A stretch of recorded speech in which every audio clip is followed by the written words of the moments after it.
Hello నమస్తే welcome to plus TV నేను అలంకృత ఈ రోజు మనతో పాటు ఇంటర్నేషనల్ లాయర్ రాజేష్ కుమార్ గారు ఉన్నారు ఒకసారి మాట్లాడదాం హాయ్ సార్ నమస్తే నమస్తే అండి సార్ జనరల్ గా మన ఇప్పుడున్న ప్రజెంట్ సిచ్యువేషన్ లో స్టూడెంట్స్ అందరూ కూడా అబ్రాడ్ లో చదవాలి లేదంటే వేరే ఇతర దేశాల్లో చదవాలి వాల్యూ ఎక్కువ ఉంటది సంపాదన ఎక్కువ ఉంటది అని చెప్పేసి ఇక్కడ ఉన్న వాళ్ళు మన దగ్గర చదవడం కంటే ఇతర దేశాల్లో ఎక్కువ చదువుతున్నారు ఎస్ సో రీసెంట్ గా ప్రేమ అనే అమ్మాయి యూకే నుంచి జపాన్ సంథింగ్ ఎటో వెళ్తుంటే చాలా అవర్స్ అంటే ఆవిడ ఒకదాన్నే కాదు ఇలాంటి సిచ్యువేషన్స్ చాలా మంది స్టూడెంట్స్ ఫేస్ చేస్తున్నారు ఒక దగ్గర నుంచి ఒక దగ్గరికి ఎక్స్చేంజ్ అవ్వాలంటే దగ్గర దగ్గర 8 to 10 అవర్స్ వెయిటింగ్ లిస్ట్ కూడా పడుతుందంట సో అంటే దీన్ని ఎలా చూడాలి దీన్ని ఇలా అవ్వకుండా మనం ఏమైనా సెక్షన్స్ వైజ్ గా మాట్లాడే విధానం ఏదైనా ఉంటుందా వాస్తవం అండి ఇప్పుడు మనము చూస్తూనే ఉన్నాము ఒక 10-15 ఇయర్స్ బ్యాక్ నేను యుఎస్లో మాస్టర్స్ చేయాలి యుఎస్లో పిహెచ్డి చేయాలనే కల్చర్ ఉండే ఇప్పుడేంటి అది ఒక 5 ఇయర్స్ నుంచి యుఎస్లో డిగ్రీ చేయాలి అంటే గ్రాడ్యుయేషన్ యుఎస్లో చేయాలి గ్రాడ్యుయేషన్ యూరోపియన్ కంట్రీస్లో చేయాలని ఇంకా ఇప్పుడు లేటెస్ట్ స్టార్ట్ అయింది ఏంటంటే +2 నుంచి కూడా అదర్ కంట్రీస్ అంటే సింగపూర్ ఇప్పుడు సపోజ్ పవన్ కళ్యాణ్ ఉన్నారు వాళ్ళ కొడుకు వచ్చేసి అతను తెలంగాణలో ఉంటున్నా అది ఆంధ్రప్రదేశ్లో ఉంటున్నా ఆయన కొడుకు వచ్చేసి సింగపూర్లో చదువుకుంటుంది అంటే అండి స్కూల్ ఎడ్యుకేషన్ నుంచి కూడా మనము we're looking for different schools depends upon the different circumstances అట్లాంటప్పుడు మన ఇండియన్ యుఎస్ఏకి వెళ్తున్నాడు యుఎస్ఏకి వెళ్ళేటప్పుడు దుబాయ్లో హాల్ట్ ఒక 8 అవర్స్ హాల్ట్ అంటే ఒక 8 అవర్స్ హాల్నప్పుడు మనం దుబాయ్లో డ్రాప్ అయినాం మళ్ళీ నీకు దుబాయ్ వీసా అవసరమా నీకు పాస్పోర్ట్ ఉంది బట్ వీసా అనేది ఎవ్రీ కంట్రీకి డిపెండెన్స్ సో దుబాయ్లో 8 అవర్స్ ఉన్నప్పుడు వాస్తవానికి పాస్పోర్ట్ అవసరం లేదు ఎందుకంటే మాంట్రియల్ ప్రోటోకాల్ అనేది ఒక కన్వెన్షన్ ఉంది మాంట్రియల్ ప్రోటోకాల్లో ఇవన్నీ కూడా డిస్కస్ చేశారు ఇట్లాంటి సిచ్యువేషన్స్ ఉన్నప్పుడు జర్నలిస్ట్గా ఉన్నప్పుడు నువ్వు ఎయిర్పోర్ట్లోనే ఉంటావు ఎయిర్పోర్ట్లో కూడా ఒక లాంగ్లో ఉంటావు ఎయిర్పోర్ట్ మొత్తం నీకు తిరగమని యాక్సెస్ ఇవ్వరు ఎయిర్పోర్ట్లో నీకు యాక్సెస్ చేస్తే వాడు మళ్ళీ తప్పించుకొని వాడు ఇక్కడ దుబాయ్లో ఏదైనా అంటే criminals they can misutilise the things so ఇక్కడ ఏంటంటే విషయము నువ్వు దుబాయ్లో హాల్ట్ అయినప్పుడు నీకు వీసా అవసరం లేదు సో అట్లాంటప్పుడు రీసెంట్గా యూకే నుంచి ఒక భారత అమ్మాయి PIO person of Indian origin జపాన్కి వెళ్ళేటప్పుడు చైనా ఎయిర్పోర్ట్లో ప్రేమ తొంగ్చోక్ అనే అమ్మాయిని యాక్చువల్గా చైనా వాళ్ళు వీసా అడగడం జరిగింది అది ఏంటంటే ఆమె 18 అవర్స్ వెయిట్ చేసింది యాక్చువల్గా 4 అవర్సే బట్ ఈ వీసా అడగడం ద్వారా 18 అవర్స్ ఎక్స్టెండ్ అయింది సో అది 100% ఇల్లీగల్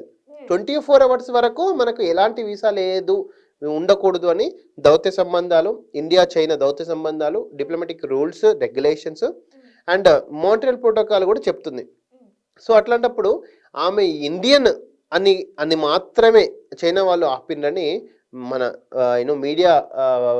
కథనాలు తెలిపాయి తర్వాత ఇండియన్ అఫీషియల్స్ ఎంబసీ అఫీషియల్స్ వచ్చి కూడా ఆమె క్లియరెన్స్ ఇచ్చారని కూడా తెలిసింది ఇక్కడ ఇట్లాంటి ఇబ్బందులు ఏదైనా ఎవరైనా ఏ దుబాయ్లో కానీ ట్రాన్సిట్ ఎయిర్పోర్ట్స్లో మీరు ఎదుర్కొన్నట్టయితే మీరు డెఫినెట్గా ఇప్పుడు ఆ దేశానికి డిప్లొమేట్ ఈమెయిల్స్ ఫోన్ నెంబర్స్ అన్నీ ఉంటాయి సో మీరు ముందుగా కన్ఫర్మ్ చేసుకుంటే డెఫినెట్గా వాళ్ళు మీకు డెఫినెట్గా విత్ ఇన్ హవర్స్లో హెల్ప్ చేస్తారనమాట అంటే చాలా మందికి తెలియదు ఇలాగా ఎస్ తెలియక అక్కడనే స్టక్ అయిపోతారు ఎయిర్పోర్ట్లో స్టక్ అయిపోతారు తాము పే చేసుకున్న ఎయిర్ టికెట్స్ని కూడా వాపస్ అడగలేరు మళ్ళీ ఇంకొకటి పెట్టుకోవాలి ట్రాన్సిట్ వీసా మీకు అడుగున్న 24 అవర్స్లో మళ్ళీ వీసా పే చేసుకోవాల్సి వస్తుంది సో అక్కడ వాళ్ళ ఏంటంటే సందిగ్ధంలో పడిపోయి వాళ్ళ యొక్క కెరీర్ని కానీ వాళ్ళ యొక్క ప్లాన్స్ని కానీ డిస్టర్బ్ అవుతుంటాయి సో అట్లాంటప్పుడు you may take the Indian embassy help suppose చైనాలో ఇండియన్ ఎంబసీ ఉంటుంది ఆర్ ఇండియాలో చైనా ఎంబసీ ఉంటుంది మీరు బిఫోర్ ట్రావెల్ ప్రీ ట్రావెల్ ఈ కన్ఫర్మేషన్స్ అన్ని తీసుకుంటే మీకు ఎలాంటి ప్రాబ్లమ్స్ రావు సో చాలా మంది నాలెడ్జ్ ఉండదు సార్ ఎస్ అండి అసలు జనరల్ గా వెళ్ళడం ఒకటే మోటో ఉంటది కానీ దాని వల్ల కాన్సిక్వెన్సెస్ వస్తాయి ఎలా కాన్సిక్వెన్సెస్ వెనక్కి కూడా వచ్చే వాళ్ళు ఉంటారు వెనక్కి కూడా చాలా మంది మనకు రిటర్న్ వచ్చే వాళ్ళు ఉంటారు ఫ్లైట్స్ క్యాన్సిల్ కాకుండా ఈయన ఇంటర్నల్ ఇష్యూస్ ఉండి అది ఇప్పుడు మనం చెప్పాం కదా ఇంతకుముందు ఒక ఏదైనా నువ్వు మెటీరియల్ ఒక సపోజ్ నాకు పిల్లి ఇష్టం ఉంది నేను పిల్లిని తీసుకోబోతున్నా అంటే నువ్వు పిల్లి అలవ్ కాదంటే పిల్లిని ఏడవాడాలి ఇప్పుడు ఎయిర్పోర్ట్లో అంటే ఇప్పుడు చాలా మంది అమ్మాయిలు ఏదో చిన్న కుక్కను పప్పినో పిల్లినో తీసుకొని పోతారు నువ్వు సపోజ్ బాంబే ఎయిర్పోర్ట్లో యూఎస్ఏలో క్లియర్ అవుతున్నా నువ్వు బాంబేలో అలో చేసిండ్రు ఇక్కడ చూడు కొన్ని క్వశ్చన్స్ ఉంటాయి బాంబే ఇండియాలో అలో చేసిండు నీ పిల్లిని నీ కుక్కను బట్ యూఎస్ఏలో అలో చేయలే ఏం చేయాలి ఇంకా మరి ఇప్పుడు నువ్వు యూఎస్ఏలో ఆల్రెడీ యూఎస్ఏలో ల్యాండ్ అయినావు 2 days almost 1 or 2 days journey చేసి ల్యాండ్ అయినావు ఇప్పుడు నీ పెట్టికి అలవ్ లేదు నీకు అలవ్ ఉంది ఏం చేయాలి ఇప్పుడు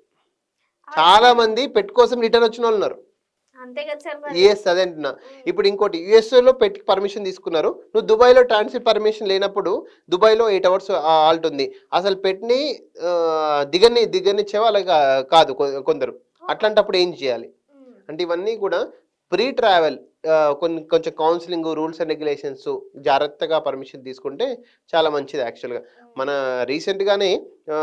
యుఎస్ఏకి పెట్స్ అలో లేదు కాబట్టి మళ్ళీ రిటర్న్ వచ్చిన సందర్భాలు చాలా మంది ఉన్నాయి యాక్చువల్ రీసెంట్గానే. సార్ ఇప్పుడు మన ఎర్ర బస్సులలోనే ఏమీ ఎక్కనియట్లేదు సార్. Yes, అలాంటి yes. ఫ్లైట్లలో అంటే దానివల్ల ఏమైనా జరగవచ్చు చెప్పలేము. ఎస్ అదే అంటున్నాను. సో అందుకనే international conventions, international rules and regulations ప్రకారం, మాంట్రియల్ ప్రోటోకాల్ ప్రకారం కూడా there are lot of rules regarding this. మనం ఏదో ఆడికి వెళ్ళాలనే ఉద్దేశం కాకుండా, సపోజ్ మీరు చేస్తున్న చార్జర్ని కూడా తీసుకెళ్ళేవారు ఎయిర్పోర్ట్లో, అట్లాంటిది పిల్లిల్ని, బల్లుల్ని, బాతుల్ని తీసుకోబోతుందంటే అంటే చాలా మంది కేసెస్ ఉన్నాయి ఇవన్నీ కూడా యాక్చువల్గా. సో ఆలోచించుకోవాలి, ప్రీ ట్రావెల్ ఇవన్నీ చెక్ చేసుకోవాలి. Yeah sir, thank you. Welcome.